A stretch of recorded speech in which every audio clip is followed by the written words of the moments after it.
Business conclave je ko kriwi mosai nungkha akok rokno muk thangkhlainani nangnai AGM sini সংসামুংনি পান্দাও মানজাগৈ অকক শাখা মন্ত্রীয়করা টংকসাং ত্রিপুরা হাস্তেও কতর কতর বানিয়া খ্লাইমুংবাই গরংজাক investment খ্লাইনা মুচুংজাকবায়ু ফিয়াবা যে investment খ্লাইজাক আবরকনো মুখ থাং খ্লাयै চাসারনানি নাংনাই তেই আবুনি বাগৈ যতন পাল বাক্সা খ্লাयै সুকাঙ্গৈ ফাইনানি নাংনাই চাসালো AGMC এবা জিবি শাখাবনকনি ফিল নৈচিনি সংসামা সাল রিকসাবৈ সংসাজাক পান্দাও মানজাগৈ অকক শাখা ত্রিপুরা হাস্তেনি মন্ত্রী প্রফেসর ডক্টর মানিক সাহা সংসজাক পান্দাওয়া রামকৃষ্ণ মিশন বিবেক নগর বাই কাইসা মোসাইন বো ওংলাইখা শান্তির জায়গা এখানে আমি যদি বিনিয়োগ করি তাহলে মানুষ এখানে মানে আমার টাকাটা উঠবে পাশাপাশি আমি যে কাজে আমি ব্রতী হয়েছি সেটা কিন্তু সাকসেসফুল হবে এখানে আমাদের সেক্রেটারি মহোদয় রয়েছেন এবার আমরা 500 জনের ভেবেছিলাম যে ডেস্টিনেশন ত্রিপুরা সেই ডেস্টিনেশন ত্রিপুরা 500 জনের মতো আমরা এক্সপেক্ট করেছিলাম এবং 1 লক্ষ কোটি টাকার মতো আমরা ভেবেছিলাম যে সেরকম আমাদের নিবেশ হবে সেই জায়গায় দাঁড়িয়ে দেখলাম এর থেকে 1,22,000-23,000-এর মতো আমাদের নিবেশ করার জন্য বিভিন্ন যারা হেলথ সেক্টরে এবং আমাদের পর্যটন সেক্টরে এগ্রিকালচার সেক্টরে স্পোর্টস সেক্টরে ইভেন ব্যাম্বো বেসড যে আমাদের বিভিন্ন যে উপাদান তৈরি হয় তার উপরেও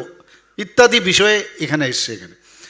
তো সেই জায়গায় আজকে এতগুলো আমাদের মৌ হয়েছে এবং তাকে যাতে গ্রাউন্ডিং করা যায় ত্রিপুরা এখন যেভাবে কাজ চলছে আমি কালকেও সাউথে আমি গিয়েছিলাম গত 1 বছরে 1500 কোটি টাকার মতো আমরা মানে বিভিন্ন ইনফ্রাস্ট্রাকচার এবং ইনঅগুরেশন আমি করেছি ফাউন্ডেশন লে করেছি আর এই কয়েক দিনের মধ্যে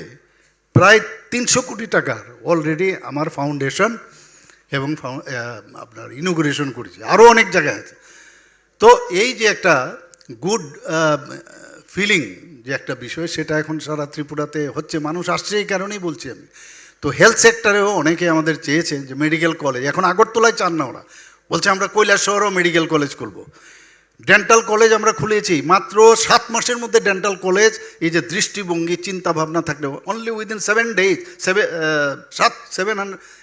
7 মাসের মধ্যে 7 মান্থের মধ্যে সেটা আমরা করেছি মাননীয় প্রধানমন্ত্রীজি এখানে এসে তার ইনঅগুরেশন করেছেন যেখানে বিডিএসের সিট আগে একটা ছিল সেখানে আজকে 63 এখন MBBS-এর সিট কটা ছিল আমাদের সময়ে 10টা থেকে 12টা আর আজকে আমাদের এখানে 550 সিট হয়ে গেছে MBBS-এ পিজির সিট আমাদের বেড়েছে আরও পিজি সিটের জন্য অলরেডি গীতেজির সাথে আমার কথা হয়েছে তার জন্য আমরা নতুনভাবে এখানে ইনফ্রাস্ট্রাকচার টেম্পোরারি আমরা করেছিও সুন্দরভাবে এবং NMC-র সাথে কথা বলছি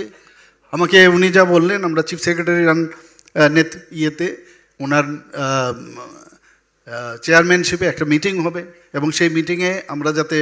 আমরা আবেদন করেছি আমাদের এখানে সিটের সংখ্যা আরও 100 বাড়ানোর কথা ছিল তো সেখানে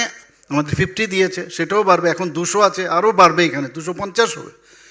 তো সব দিকে আমাদের ছেলে মেয়েরা আগে আমরা ভাবুন যে বাইরে যখন আমরা যেতাম কি কষ্ট করে কেউ ট্রেনে যেত কেউ কলকাতায় গিয়ে হাওড়া স্টেশনে কেউ শিয়ালদা স্টেশনে এক তো গার্জিয়ানদের চিন্তা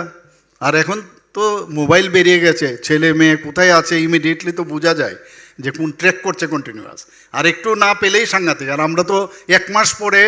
আমরা কোথায় আছি মা বাবাও ধরে নিত যে না কোনো সমস্যা নেই এবং আমরা চিঠি লিখতাম বা টেলিগ্রাম করতাম send the money immediately otherwise I will be in big problem 250 টাকা পাঠাতো তো এই অবস্থার থেকে আজকে কিন্তু ছেলে মেয়েরা এখানেই পড়ছে মা বাবারও নিশ্চিন্ত যে এখানেই আছে তো যাই হোক এই অবস্থার মধ্যেও আজকে এখানে সুপার স্পেশালিটি এত স্টার্ট হয়েছে তারা কাজ করছেন কাজে এই জায়গায় আমি বলবো যে আমরা অনেক সময় ভাবি যে যেহেতু আমার জ্ঞান অর্জন হয়েছে আমার ফুল স্টপ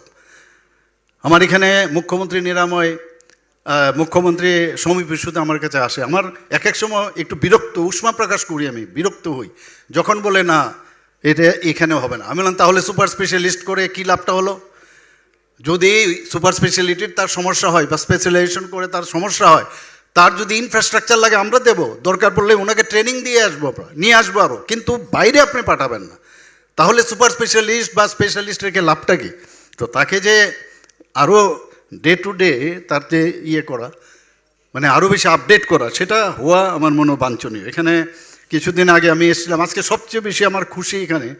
এই হলের মধ্যে এত সংখ্যক স্টুডেন্টস, ফ্যাকাল্টি এবং অন্যান্য যারা মানে হেলথের সাথে যুক্ত আছে, এত লোক কিন্তু আমি আর কোনো দিন পাইনি। বহুবার আমি এসেছি এবং আমি আজকে সেটাই বলছিলেন এখানে আমাদের মেডিকেল সুপারিনটেন্ডেন্ট সাহেব বলছিলেন যে আরও বড় হল লাগবে, এর থেকে ডাবল হল দেব যদি এইরকমভাবে সবাই আসে। নিশ্চয়ই দেবো আমি, কিন্তু আমি তখন দেখি যখনই আসি খুব মুষ্টিমেয় লোক থেকে। আসলে ডক্টরসরা তো বলে না মানে ভগবানের পরেই ডক্টরসের স্থান। সত্যি আমি এখনও যখন মাঝে মাঝে যাই, ছোট ছোট বাচ্চা দেখি, আমাদের একটা কিন্তু চেষ্টা থাকে, আমরা বলি কি হবে আগামী দিন তোমার, যখন বলে ডক্টর হব, আমি একটু মুস্কি হাসি মাঝে মাঝে। আমাকে 10টা বছর তোমার এই ডক্টরি করতে করতে 10 ইয়ার্স মিনিমাম লাগবে, তাও যদি টাইমলি তুমি চান্স পেয়ে যাও। এক তো MBBS, এরপরে আবার পোস্ট গ্রাজুয়েশন, MD, MS, তারপরে আবার সুপার স্পেশালিস্ট, 10 ইয়ার্স লাগবে। অন্যান্য কোনো